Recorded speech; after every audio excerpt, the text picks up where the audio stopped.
Hay tiro libre que corresponde a Sportivo Patria. Para el remate está Hugo Troche. Muy cerquita la tiene el brasileño Erivaldo de Souza. Tira libre desde la izquierda.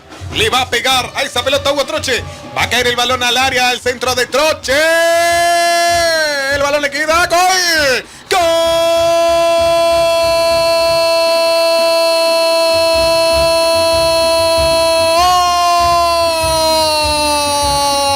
Deportivo Patria, señoras y señores. Se adelanta en el marcador el equipo visitante. A los 4 minutos. Deportivo Patria se pone delante en el marcador. Le está ganando a Guaraní Antonio Franco por 1-0.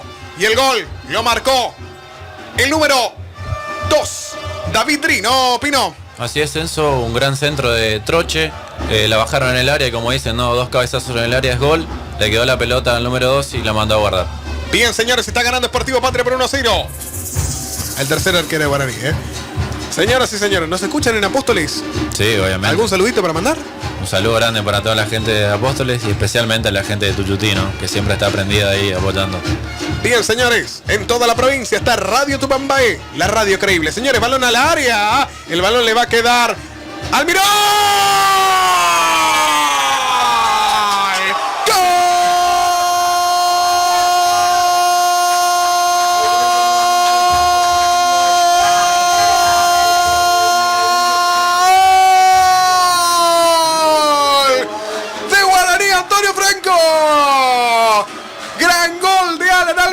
Señoras y señores, Guaraní Antonio Franco empata el partido. Ahora las cosas están 1-1. Momento clave del partido, ¿no? El ingreso de Almirón, un punto de inflexión para este encuentro. Decíamos que le faltaba claridad a Guaraní en los últimos metros y este jugador le puede aportar mucho.